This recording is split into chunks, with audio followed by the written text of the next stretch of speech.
claramente, a verdade sobre tudo o que lhe está acontecendo.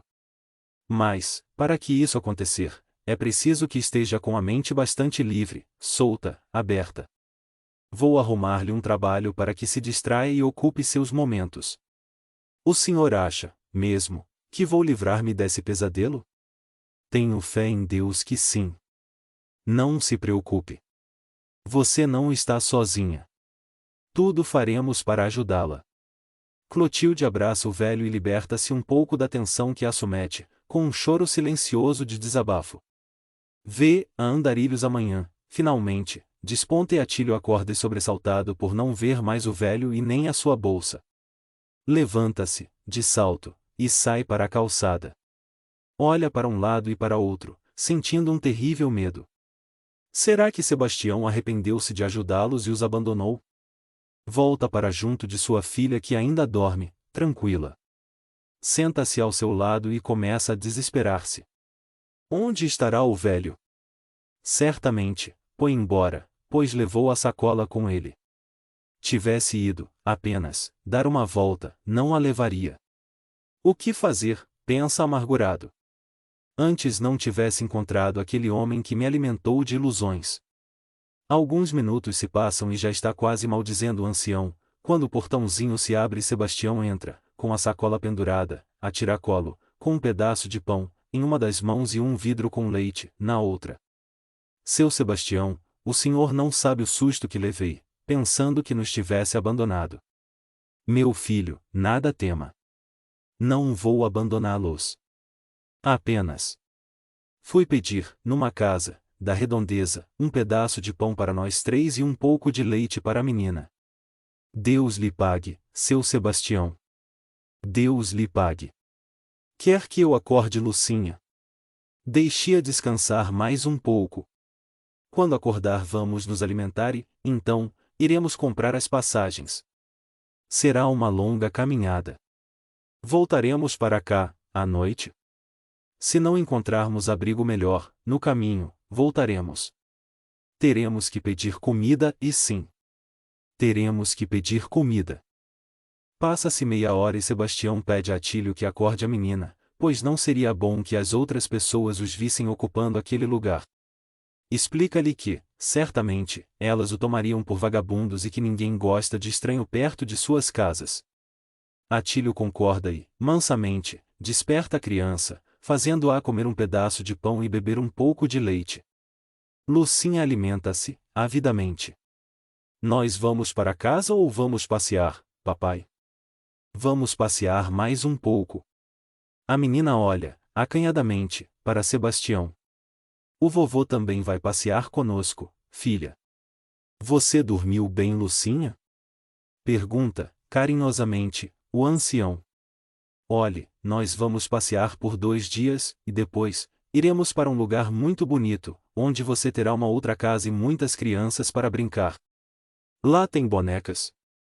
Tem, filha, e, quando o papai começar a trabalhar, vai comprar uma, só para você. Que bom! É sábado e já são mais de 8 horas quando os três saem à rua, com destino à agência rodoviária para comprar as passagens. Lucinha caminha no meio dos 2 homens, de mãos dadas. A capital é grande e terão que caminhar por muitas horas. Papai, estou com fome. Reclama a menina, no colo de Atílio, depois de 5 horas de caminhada, atravessando diversos bairros, em direção ao centro da cidade. Começam, então, a bater à porta de várias casas, para pedir alimento. A maioria, simplesmente, nega-lhes qualquer auxílio. Alguns moradores estendem-lhes, apenas alguns trocados, dizendo-lhes que, ajuntando mais um pouco, poderão comprar um pão. Como está difícil, hoje! Lamenta Atílio. Estou com fome, papai. Precisamos arranjar comida. Não podemos alimentar-nos, principalmente a menina, durante 2 dias, apenas com pão. Nesses momentos, Sebastião permanece, sempre afastado, alegando a Atílio que seria mais fácil apenas ele e a menina conseguir comida. Atílio bate em mais uma porta e, desta vez, acredita que vai conseguir algo, pois a casa é de construção requintada e rica. Um homem, de meia idade, atende. O que deseja?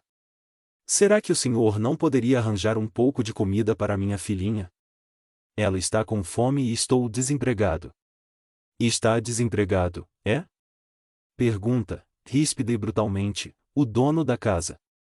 Pois eu penso que o senhor não passa de um vagabundo que fica usando a pobre da menina para mendigar. Vá arrumar serviço, meu amigo.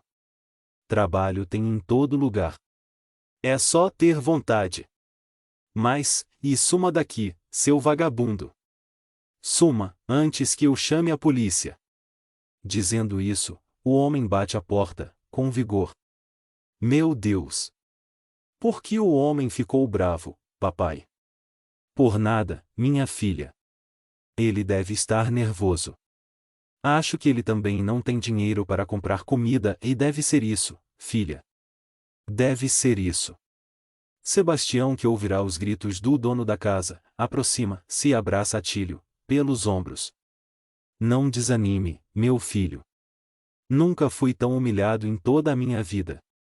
Ele foi brutal comigo e na frente da menina, e você deve perdoá-lo, pois ele, provavelmente, possui problemas íntimos, maiores que os nossos.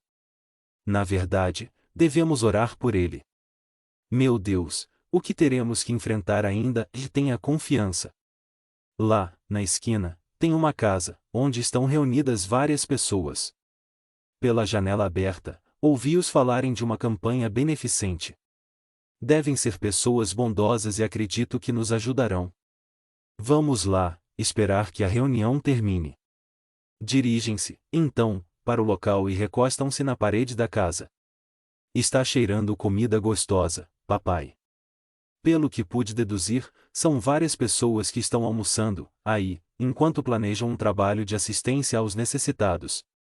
De fato, vários automóveis estão estacionados defronte à moradia e, de onde estão, podem ouvir as conversações, entremeadas pelo tilintar dos talheres e pratos. Muito boa comida! Exclama um dos presentes. Modéstia à parte, minha esposa é uma ótima cozinheira. Mas, vamos voltar ao assunto que nos reuniu aqui, hoje. Sim. Vamos combinar como realizaremos a campanha. Nada como auxiliar os desprotegidos da sorte. Como faremos a campanha para angariar fundos? Penso que devemos realizar algo grandioso e que chame a atenção. Sugiro um grande baile, lá no clube. Penso que uma quermesse seria o melhor caminho. Não, não. Um baile dará menos trabalho e não teremos que ficar atendendo barracas. Mas a quermesse, certamente, dará mais lucro. De minha parte, diz outro, prefiro o baile. Inclusive, poderá ser feita ampla reportagem pelos jornais. E se fizermos uma rifa? Sugere uma senhora. Pelo amor de Deus! Detesto ter que vender bilhetes de sorteio. Acho que seria melhor fazermos um estudo do que poderá render mais, monetariamente. Não podemos esquecer que temos que realizar algo que não nos tome muito tempo, pois eu, por exemplo, sou muito ocupado. Eu também. Não dou conta nem dos meus negócios. E o que faremos com o dinheiro que conseguirmos com a campanha? Penso que, primeiro, teremos que arrecadar o dinheiro. Depois, estudaremos onde empregá-lo. Como será gratificante auxiliar o próximo? Por que será que Pedro não veio à reunião? Para falar a verdade, acho que ele se afastou de nós. Afastou-se? Sim. Ele me disse que não pode mais vir às nossas reuniões semanais, porque tem que trabalhar lá naquele orfanato, nos fins de semana. Trabalhar? O que ele fica fazendo lá? Pelo que sei, fica conversando e brincando com as crianças. Isso lá é trabalho? Já vi tudo e ele leva um pouco de alimentos, também. Ora, isso é problema do governo e não dele. Se ele não for ao almoço da semana que vem, na casa dos Moura, nós o excluiremos, definitivamente, de nossa campanha. Talvez não queira gastar dinheiro e nem trabalhar quando chegar a sua vez de patrocinar o almoço em sua casa. Bem, pessoal, vamos deixar Pedro de lado e marcar a data do evento. Penso que, daqui a 6 meses, no fim do ano, estará bom. De minha parte, não concordo, pois estarei de férias e vou viajar. Podemos então realizar no ano que vem. Só se for depois do carnaval. Isso mesmo. Vamos fazer o baile depois da quaresma. Aprovado. Do lado de fora, Atílio puxa Sebastião. Vamos embora. Acredito que, aqui, não conseguiremos nada. Vamos esperar mais um pouco, meu filho. Quem sabe? Vamos tentar, então. Vou tocar a campainha, pois não podemos ficar muito tempo, aqui, parados, esperando. Atílio toca a campainha da casa e uma mulher, ricamente trajada, vem atender. Pois não, e minha senhora, desculpe a minha intromissão, mas estou desempregado e minha filhinha tem fome. Será que não poderia arrumar um pouco de comida? A mulher exibe enorme contrariedade no olhar e pede para aguardar alguns minutos. Quem é, Leonora? Pergunta um dos presentes, dentro da casa. É um pedinte que quer um pouco de comida para ele e a filhinha. Como esta cidade está cheia de vagabundos! Exclama um outro. Penso que a prefeitura deveria fazer alguma coisa, nesse sentido. Dê-lhe alguns trocados, Leonora, para comprar pão. Espere, diz autoritariamente, uma outra senhora. Será que vocês não percebem que ele não está pedindo dinheiro? Só quer um pouco de comida e acho que alimento é o que não nos falta, neste momento. Deve ser um vagabundo.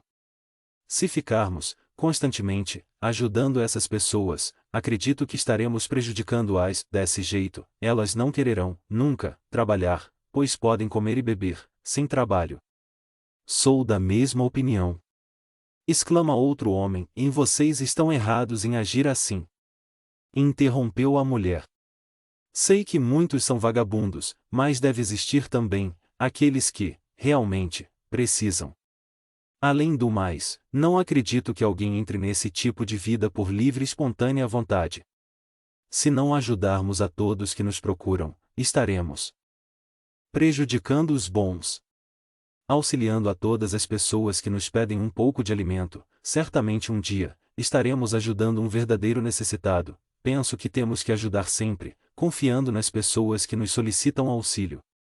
E, além do mais, não podemos negar alimento a quem tem fome, por pior que seja, principalmente quando esse alguém é uma criança. Estamos, aqui, ingerindo lauto almoço, numa reunião que visa um trabalho beneficente. Penso que esta é a melhor hora de começarmos a agir.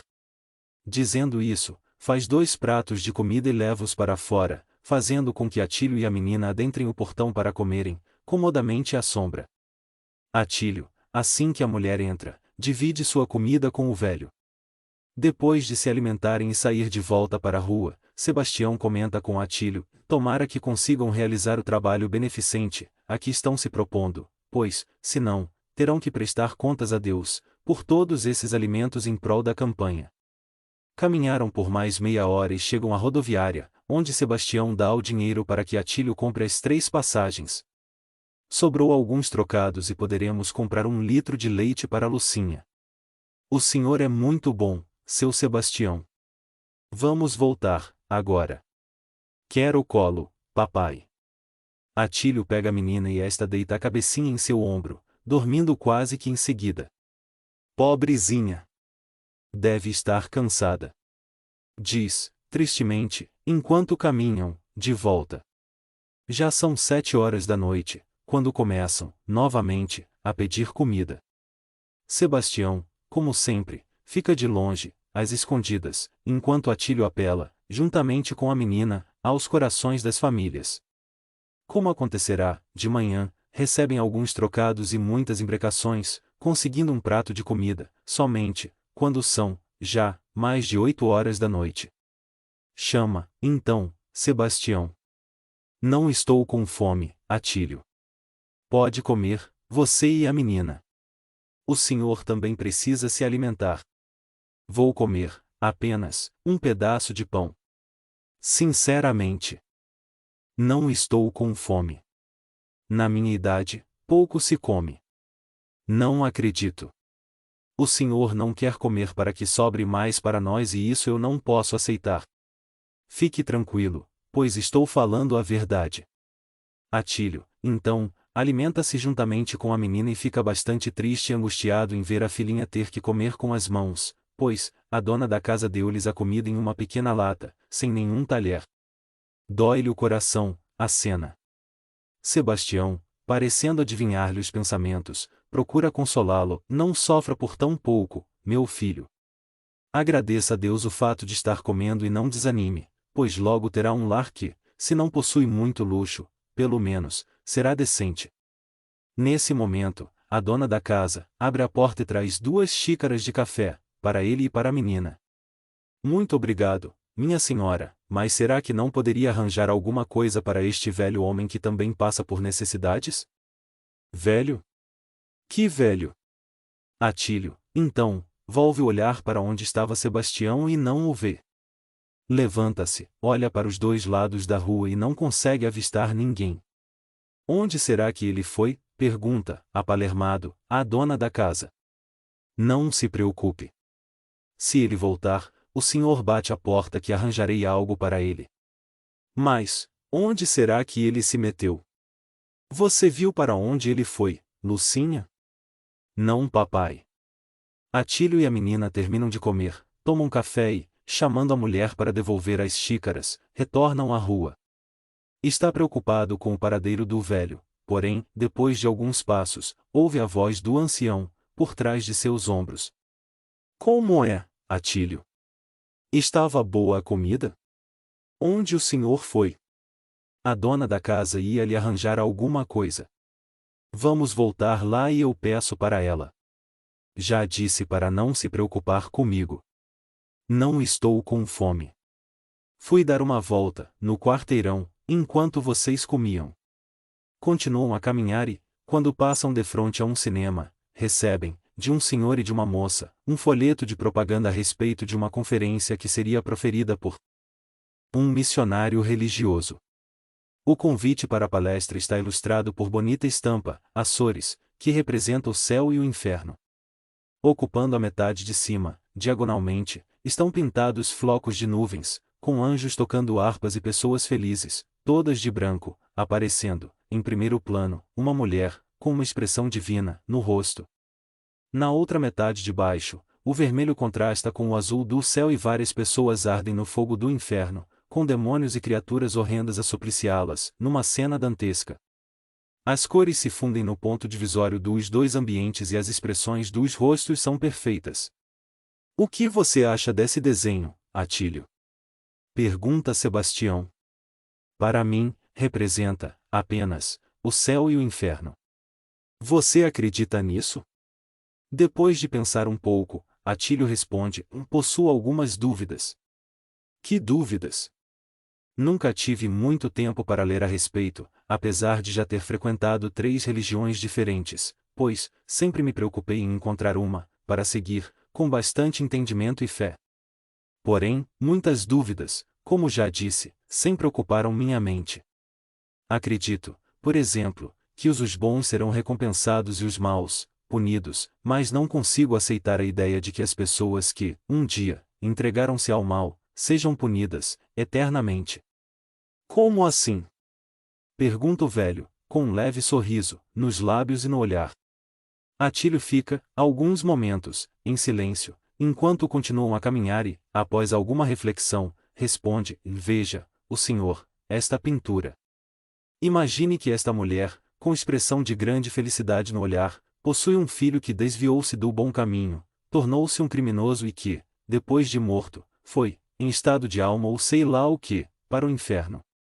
Como poderia ela, sua própria mãe, ser feliz no céu, que é um lugar de alegrias, estando seu filho querido, a sofrer, eternamente, no inferno, sem nada poder fazer para ajudá-lo? Para mim esta figura está errada. Pode ser que você, ainda, não tenha encontrado um caminho religioso, mas vejo que possui muita inteligência em seu raciocínio. O senhor acha que estou certo? Acho. Também penso assim. Como encara essa questão de céu e inferno? Acredito que, se um pai, aqui na terra, perdoa um filho, por pior que ele seja, e está sempre pronto a lhe dar novas oportunidades, Deus também, assim, o faz, pois que ele é infinitamente muito mais bondoso e amoroso para com todos nós, seus filhos, do que um simples pai terreno. É o que penso, mas não tenho a mínima ideia de como isso possa ser. Tenho certeza de que, um dia, encontrará resposta para todas suas dúvidas. Nesse momento, o diálogo é interrompido, pois chegam à velha casa que os abrigou na noite anterior e preparam-se para descansar. Servem um pouco de leite à menina e acomodam-na no cobertor de Sebastião. Em suas orações, Atílio, não se esqueça de agradecer a Deus por mais este dia. Pedirei também, que nos ajude nos próximos, pois, anseio, intensamente, pelo momento de subirmos no ônibus que nos levará até nosso destino. Por falar nisso, o senhor não poderia elucidar-me, melhor, a respeito desse bairro para o qual iremos? Tenha paciência, Atílio. Logo você o conhecerá e aos moradores. Como já lhe disse, é um bairro afastado da cidade, onde as pessoas muito se respeitam e trabalham no cultivo de hortaliças que são vendidas na região. Mas, vamos descansar, agora. Dizendo isso, o velho recosta-se em um canto e cerra os olhos. Atílio, por sua vez, deita-se ao lado da filha e fica admirando-a. Somente agora, percebe que aquele rostinho ingênuo, já está todo sujo e as mãozinhas, também. Emociona-se com isso, concluindo que a ingenuidade dos pequeninos é uma bênção de Deus e agradece pela filha boazinha, que só sabe reclamar quando a fome lhe faz doer o estômago. Agradece, também, pela dádiva que recebeu ao encontrar-se com Sebastião que, certamente, lhe proporcionará uma vida tranquila e feliz. Descobre, também, nesse momento, que a maior felicidade, para alguém, é ter um teto, comida e trabalho digno. Lembra-se da esposa querida, que sempre o lembrava disso, quando viva. Minha pobre Rosalina! Pensa Atílio. Você tinha razão quando dizia que a maior felicidade é a paz de espírito. Emocionado e com os olhos úmidos, beija o rostinho da menina, sem perceber que Sebastião o observa, de seu canto, com suave sorriso nos lábios. Na manhã seguinte, Sebastião sugere que permaneçam em uma pequena praça existente nas redondezas, onde Lucinha poderá brincar até a hora do almoço, quando, então, pedirão comida. Atílio concorda e saem, novamente, os três. Como no dia anterior, o almoço é conseguido à custa de muito pedir e implorar. À tardezinha, porém, acontece algo que marca profundamente Atílio, com relação a Sebastião. Estão, ainda, sentados em um dos bancos da praça, quando a menina percebe qualquer coisa lá pelos lados de uma igreja, do outro lado do parque. Papai! Papai! Venha ver que bonito! Vamos lá, papai! Vamos lá, vovô! O que é Lucinha? Lá na igreja, papai! Venham ver! Atílio e Sebastião levantam-se e acompanham a menina até o local. Atravessando a rua, defrontam-se com um enorme templo religioso. Pela porta aberta, verificam que está sendo decorado para casamento. Olhe que bonito, papai! Realmente, seu interior está repleto de margaridas e belíssimos arranjos estão sendo ultimados. Adentram o ambiente e a menina não cabe em si de contentamento. Vai ter festa, papai? Vai ter um casamento, Lucinha. Quero ficar olhando. Nesse momento, um dos presentes dirige-se a Atílio e pede-lhe que saia, pois está na hora de começar a cerimônia e os convidados já estão começando a chegar. Este, prontamente, obedece, mas a menina, encantada com o que vê, não acompanha o pai. Vem, filhinha. Pede Atílio, já na porta de saída, porém, a menina parece não ouvi-lo, deslumbrada com as flores. Sebastião está ao seu lado. Venha, menina. Chama, rispidamente, o desconhecido. Venha. Mas que coisa! Os convidados já estão chegando. Dizendo isso, parte em direção à menina que, desvencilha-se dele e corre até um canto, derrubando, na passagem, uma corbelha de flores. Só quero ficar olhando e choraminga. Lucinha! Grita Atílio. Venha! Mas a criança, na sua inocência, corre e derruba a nova corbelha. Para em outro canto e deslumbra-se com a imagem de uma santa. Parece a mamãe, papai. Venha aqui, menina. Grita o desconhecido, com raiva. Lucinha não dá atenção a ele e este exaspera-se mais. Agora, você vai ver só uma coisa.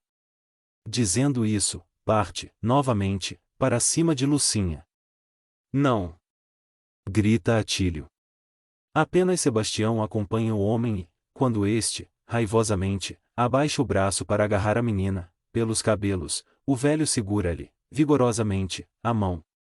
O homem dá um grito e fica olhando, para a menina que corre em direção a Atílio. Meu Deus! Exclama, com os olhos esbugalhados. Que estranha força segurou meu braço. Nesse momento, Atílio e Lucinha já estão abandonando a igreja, seguidos por Sebastião. No exato momento em que o homem soltou um grito, um padre que estava entrando no interior do templo, correu até ele, indagando: o que aconteceu, Euclides? O que foi? Um milagre, seu padre. Um milagre. Milagre? Que milagre, seu Euclides? Lá fora, Atílio dirige-se a Sebastião e não estou entendendo nada. O que aconteceu com o homem? Ele falou em estranha força que lhe segurou o braço. Mas, foi você que o segurou e ele deve ter se referido ao fato de, eu, um velho, tê-lo segurado. Não foi bem assim. Acabei de ouvi-lo falar em milagre e não se preocupe com isso, Atílio. Ele deve ser um louco. Imagine querer bater em uma pobre criança só porque queria ficar dentro da igreja e derrubou umas flores. O homem deve ser louco, mesmo. E, quanto a você, Lucinha, não desobedeça mais o papai. Quando lhe pedi para sair, você me desobedeceu. Estava tão bonito e não se zangue com ela, Atílio. Isso é coisa de criança. Sentam-se, novamente, nos braços da praça. Atílio e Lucinha em um e Sebastião em outro. Atílio, vou ter que ir a um lugar, agora, e não sei a que horas voltarei para dormir. Você não precisa se preocupar. Apenas lhe peço que, se, por acaso, eu não chegar, lá na velha casa, pegue Lucinha e vá para a estação rodoviária. O ônibus sai às 9 horas da manhã e vocês devem sair de casa lá pelas 2 horas da madrugada, para chegarem a tempo. Mas o senhor não vai? Vou, mas posso encontrá-los, lá, na estação. Oh, sim. Espero que consiga alimento, para esta noite. Deus me ajudará. Nesse momento, um senhor passa por Atílio e dirige-se ao banco em que Sebastião está sentado e é preciso que o velho saia para o lado e levante-se para que o homem não lhe sente no colo. Estamos combinados, então, Atílio. Até logo. Diz o velho, levantando-se e partindo. Até logo. O homem que está sentado ao lado, olha para Atílio e pergunta-lhe: o senhor falou comigo? Não, eu, parafrase no meio, não querendo acreditar no que lhe vem à mente continua: e o senhor está vendo aquele velho que está indo, logo ali? Velho? Que velho? Atílio continua enxergando Sebastião e insiste: e aquele velho que levantou-se do banco, assim que o senhor se sentou, desculpe-me, mas não vi e nem estou vendo ninguém. Afirma o desconhecido, levantando-se e indo embora, talvez com receio que Atílio fosse louco. Atílio sente um frio percorrer-lhe a espinha e milhares de pensamentos lhe vêm à mente, entendendo, agora, porque sempre que ia pedir comida, Sebastião ficava de longe, sumindo nas esquinas e porque aquele homem, na igreja, falará em força estranha. Ele, também, não vira Sebastião. Apenas sentirá a oposição que as mãos do velho lhe impuseram ao braço. Meu Deus! Pensa, assustado. Quem será Sebastião? Será um espírito? Já ouvirá a narrativa de diversos casos de espíritos que apareciam como se fossem de carne e osso e, inclusive, agiam no ambiente. Logicamente, só ele e a menina o viam. Sua cunhada não aparecerá para aquele jovem, quando perderá Lucinha. Concluiu, também, que Sebastião desviara-se do homem que sentara-se no banco, apenas para disfarçar. E o tal bairro do qual falará? Nisso, ele acreditava, pois, fosse quem fosse, confiava em Sebastião. Somente não tinha mais certeza se o veria de novo. Se não, teria que procurar, sozinho, o bairro, naquela cidade. Ao escurecer, começa a caminhar, junto com a menina, à procura de comida e, depois de quase 1 hora de pedidos, consegue o alimento, indo, então, para a velha casa que o abrigara, há 2 noites. Lucinha deita-se e dorme, porém, passado pouco tempo, começa a debater-se e a balbuciar palavras ininteligíveis, enquanto dorme. Atílio abaixa-se a tela e constata que está com febre alta e delirante. Meu Deus! Implora: o que farei? Justo agora que íamos viajar. Cola os lábios na testa da menina e deposita a mão em seu pescocinho, está ardendo em febre. Que posso fazer, meu Deus? Ajude-me! Dizendo isso, começa a acariciar os cabelos da filha e faz uma prece a Jesus, para que o auxilie. Alguns minutos se passam e, quase não acredita no que vê e abrindo o portãozinho, entra Sebastião. Sebastião! Que bom vê-lo de novo, Lucinha está ardendo em febre. O velho aproxima-se da menina, coloca a destra por sobre a cabecinha e cerra os olhos, em oração. Permanece muito tempo nesse estado.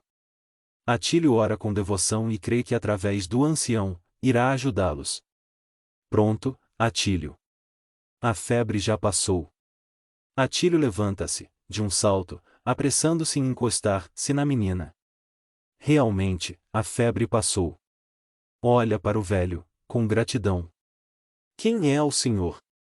Pergunta mansamente. Quem sou, não importa, agora. Sua fé curou a menina. Quem é o senhor? Pergunta, novamente, e, agora, em lágrimas. Meu filho, espero que todas as lições por que passou, nestes últimos dias, façam-no dirigir-se às coisas do alto. No bairro, para onde irá, poderá aprender muito e trabalhar bastante em prol dos necessitados. Eu não vou com vocês, pois não é mais preciso. O senhor não vai? Não. Quando chegar à cidade a que se destina, pergunte, a qualquer um, como fazer para chegar ao bairro que fica logo depois da velha estrada de ferro. Não será difícil. Chegando lá, procure por um senhor, já de idade avançada, a quem chama de seu Afonso, conte-lhe tudo o que aconteceu e peça que lhe dê a minha casa para vocês morarem e trabalho na lavoura. Diga-lhe, também, que está disposto a estudar pelo raciocínio e pela fé, as verdades da vida e ele, então, o ajudará. Nada temam e vão com Deus. Dizendo isso, o velho levanta-se e abraça Atílio, ternamente. Depois, beija a menina e sai em direção à rua, deixando Atílio estupefato e atônito. Somente nesse momento, percebe que deveria insistir mais para saber quem, na verdade, é aquele homem e sai para a rua para chamá-lo, mas está deserta, pois Sebastião praticamente sumira. Atílio não prega os olhos com medo de perder o ônibus e passa algumas horas lembrando-se do que lhe acontecerá nos últimos dias. Como tudo pode mudar, de repente, na vida da gente. Pensa. Vivia feliz com Rosalina, Lucinha e Eneida. Quando menos esperada, a morte rouba minha companheira e minha cunhada, perco o emprego, quase ponho termo à minha própria vida, sinto, na pele, o sofrimento dos desamparados e recebo a ajuda de um estranho, que nem sei se é real. Também nada sei sobre o que me espera. Que bairro será esse?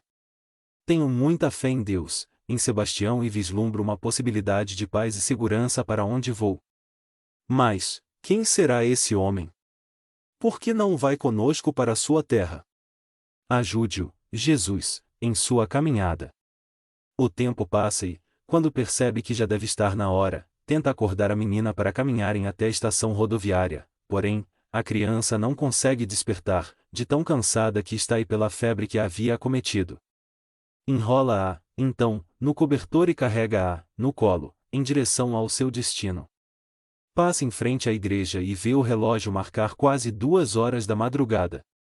Caminha devagar, para não cansar-se com o peso da menina, que somente acorda, em seus braços, às 7 horas da manhã. Às 8, entra em um bar, perto da estação, e compra, com os poucos trocados que ganhará na véspera, um copo de leite e 2 pedaços de pão com manteiga, com que se alimentam. Faltando 15 minutos para as 9 horas, o ônibus esperado, finalmente estaciona. Atílio sabe que a viagem levará 6 horas e que, somente chegará à cidade por volta das 3 da tarde. Já dentro do ônibus, percebe, depois de todos entrarem e se acomodarem, que um passageiro terá que fazer a viagem, em pé, pois os lugares não são suficientes para todos. Faz, então, com que a menina acomode-se por sobre suas pernas e convida o homem a sentar-se no lugar dela. Muito obrigado, meu senhor. A viagem vai ser longa. Este ônibus vai direto a seu destino? Vai.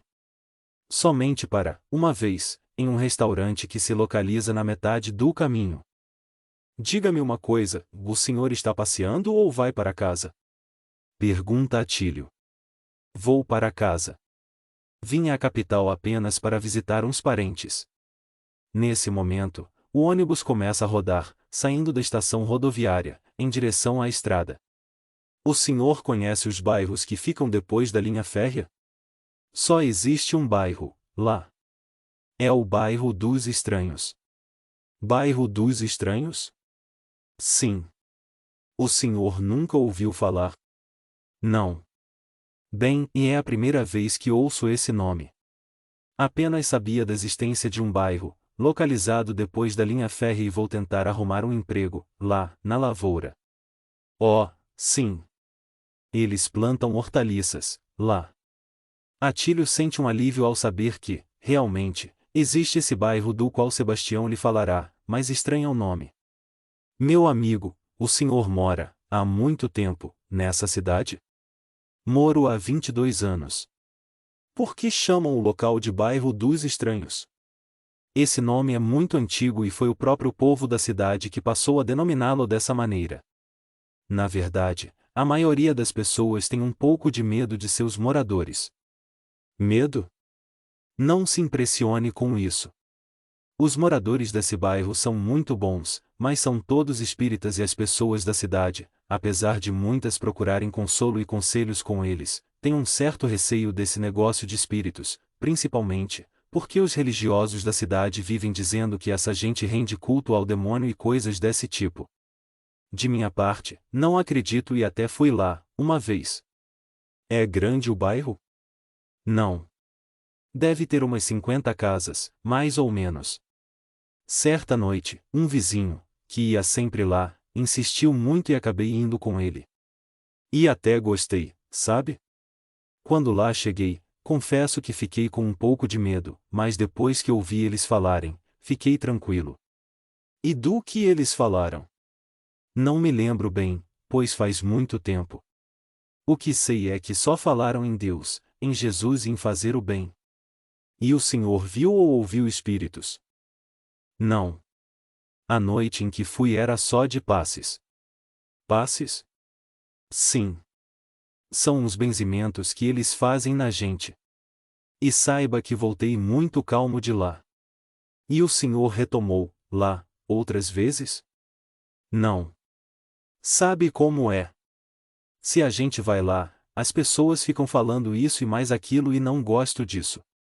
Além do mais, frequento minha religião, minha igreja e está muito bom para mim. Existem muitas pessoas da cidade, que vão sempre lá mas não são bem vistas pelos outros.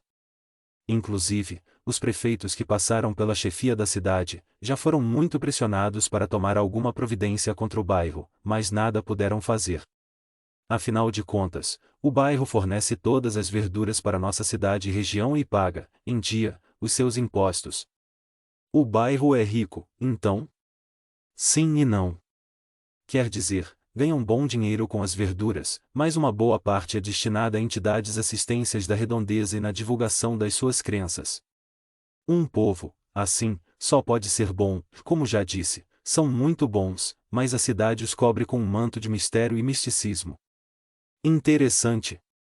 O resto da viagem passam em silêncio, pois alguns minutos depois, Atílio adormece, por causa da noite que passará acordado. Agora está mais tranquilo, pois sabe que o bairro existe e que irá encontrar-se com pessoas bondosas. Na metade do caminho, O ônibus para no restaurante todos de descem. Atílio e Lucinha também o fazem, indo, primeiro ao sanitário. Ao voltarem para dentro do restaurante, Atílio preocupa-se, pois todos estão comendo alguma coisa e sabe que a menina deve estar com fome. Mal acaba de pensar nisso e a criança lhe dirige um olhar rogativo. Papai, compre alguma coisa para comer. Atílio revolve os bolsos e encontra apenas uma moeda de pouco valor.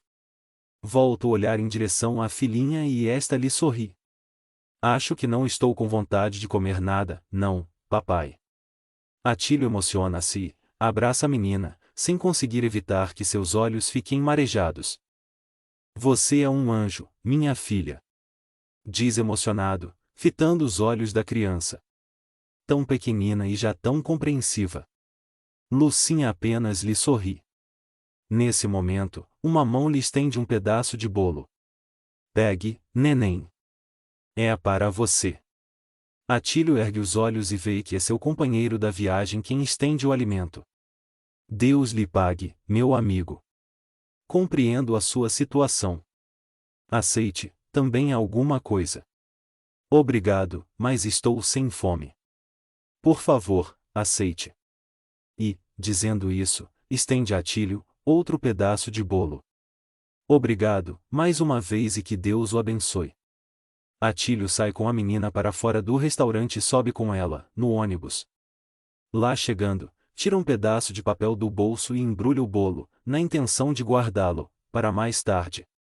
Durante o resto da viagem, finge dormir para poder raciocinar, mais um pouco, sobre tudo o que lhe assomete o íntimo. Talvez, pensa, eu possa, lá no bairro, descobrir quem é Sebastião. O que não consigo entender é por que não veio conosco e, principalmente, quem é ele. Ensaia, também, mentalmente, o que dizer quando lá chegar e acaba, novamente, por adormecer, o mesmo acontecendo com Lucinha. Mais algumas horas se passam e acorda, sobressaltado. Estamos quase chegando, e informa o vizinho da poltrona. Já? Puxa, dormi bastante. A menina ainda dorme? Sim. O senhor parece gostar muito dela. É tudo o que eu tenho. Dizendo isso, fica a admirar a menina, que dorme com serena expressão no rostinho, já encardido de sujeira. O vestidinho também está sujo, assim como seus braços e pernas e os cabelos, enroladinhos de gordura e pó. Minha pobre filhinha. Pensa, e se Deus quiser logo tomará um banho e, assim que puder, lhe comprarei um vestido novo e uma boneca. Sexta, ou barracão, e como está indo Clotilde? Pergunta Afonso a dona Conceição, companheira de casa da infortunada andarilha. Está mais calma agora, seu Afonso. Foi muito boa a ideia de lhe pedir para ajudar-me na costura de roupinhas. Sim. O trabalho alivia a mente e acalma. O que me dá muita pena é vê-la olhando-se no espelho e apalpando-se. Que será que aconteceu com ela, seu Afonso? Ainda não sei, apesar de ter algumas conjecturas a respeito. Sabe, seu Afonso, ontem à noite, surpreendi-a abraçada com uma boneca de pano, dessas que eu faço para as crianças. Abraçava-a como se fosse um bebê e lágrimas corriam de seus olhos. Bastante estranho, pobre mulher. Nesse instante, a porta se abre e Clotilde sai da casa. Boa tarde, seu Afonso. Boa tarde. Como tem passado? Clotilde dá, apenas, um suspiro. Está gostando daqui? Oh! Estou gostando muito. Todos são muito bons para mim, o trabalho tem me distraído um pouco. Fica alguns segundos em silêncio. Seu Afonso, e sim. Quando poderei começar a aprender alguma coisa a respeito da religião de vocês? Você quer, realmente? Sinto muita necessidade de acreditar em algo que me console e que, talvez, me dê alguma resposta para meu problema. Pois, então, amanhã, mesmo, começaremos a conversar a respeito. Certo. Seu Afonso já está para se despedir das duas quando Clotilde o chama. Gostaria muito que o senhor me satisfizesse uma curiosidade. O que é, Clotilde? Gostaria de entrar no barracão. No barracão? Sinto muita curiosidade por ele. E o que você espera encontrar lá dentro? Clotilde fica pensativa.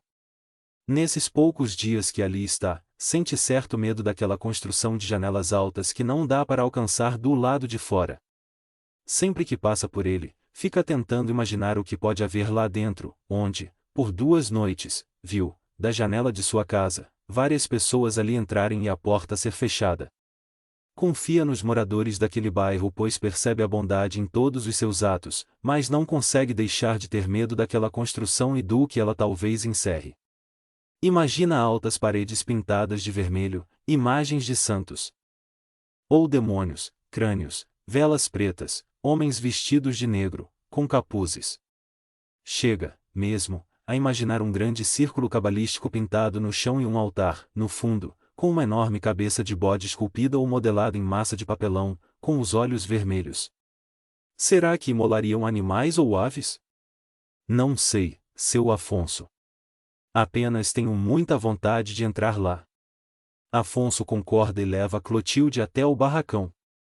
Aqui é o lugar onde nos reunimos e que você poderá vir algum dia, para tomar parte em um de nossos trabalhos. Se assim o desejar, é lógico. Clotilde não consegue esconder um certo nervosismo e um arrepio lhe percorre a espinha. Não. Pensa e não pode ter medo ao lado de pessoas que falam, constantemente, em Deus, Jesus e amor ao próximo. E, acalmando-se, adentra o recinto, assim que Afonso abre as portas do barracão. O prédio pintado de branco, desaponta-a, sobremaneira. Lá não existe imagem alguma, nem círculos cabalísticos, nem velas coloridas. Apenas, toscos bancos de madeira, como se fosse um auditório e, na outra extremidade, ou seja, ao fundo, uma grande mesa, contendo, aproximadamente, umas 15 cadeiras, dispostas à sua volta. Nada mais. Só isso? É a frase que escapa dos lábios de Clotilde. Esperava encontrar mais alguma coisa? Bem, e não sei, e esperava encontrar, talvez, e algum altar, velas, e sei lá, e nosso altar trazemos em nossos corações e as velas, são, superiormente, substituídas pela luz da verdade e do amor. Que mais esperava encontrar? Não sei. O Senhor me desculpe. É que estou achando tudo simples demais. Lembre-se, Clotilde, que Cristo, que foi o maior dentre os homens, nunca exigiu templo algum para falar de Deus e das leis da vida, com seus discípulos. Qualquer lugar era ideal para isso. Nós, temos este barracão, apenas para podermos reunir todas as pessoas, que aqui vêm, ao abrigo das intempéries. O senhor tem toda a razão. Apenas estranhei. Não se preocupe, Clotilde. Já estamos acostumados, com a surpresa que se estampa nos olhares dos que aqui vêm pela primeira vez. E aquela porta lateral? Aquela porta comunica este salão com uma pequena sala, onde se encontram, apenas, 8 cadeiras. É onde fazemos o nosso trabalho de assistência espiritual. Você terá a oportunidade de ver esse trabalho. Saem do barracão e Afonso tranca, novamente, a porta. Desculpe-me a insistência, Clotilde, mas gostaria que me dissesse, realmente, como se sente. Um pouco mais calma, mas bastante angustiada. Às vezes, tenho a impressão de que meu problema não tem solução, de tão complicado que é.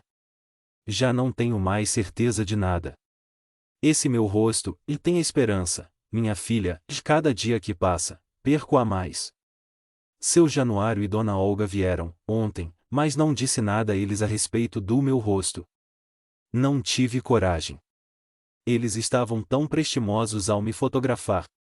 De que vão adiantar as fotos? Fotografar um rosto que não é meu, Clotilde, minha filha. Esse é o seu rosto. Apenas, acho que você, talvez, não se lembre ou coisa parecida. Não, seu Afonso. Lembro-me, muito bem de meu rosto e não é este. Não consigo entender isso e faço de tudo para não pensar muito a respeito, pois, se não, acabarei ficando louca, se é que já não estou. Não fale assim, minha filha. Agora, de uma coisa eu tenho certeza. De que? de que gosto muito deste lugar e me sinto muito bem aqui. Melhor do que onde eu estava.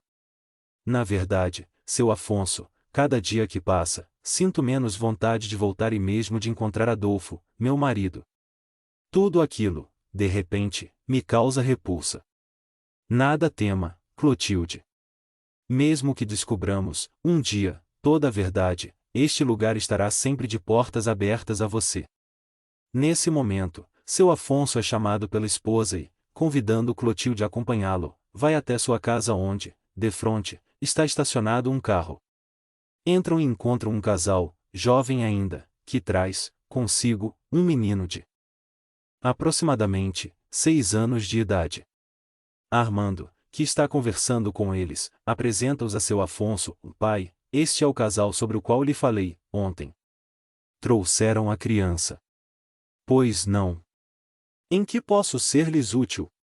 Senhor, ouvi dizer que faz benzimentos e, como meu filho anda muito nervoso e acorda, sobressaltado, à noite, nós o trouxemos e nós achamos e bem e nos disseram que ele tem encosto de espíritos. Afonso sorri, pedindo ao menino para sentar-se em uma cadeira e, auxiliado por Armando, faz alguns gestos com as mãos por sobre a criança, enquanto faz sentida prece, pedindo auxílio a Jesus. Meus amigos, dirige-se ao casal, após terminar. O menino não tem encosto de espíritos, como vocês imaginam, apesar deles existirem.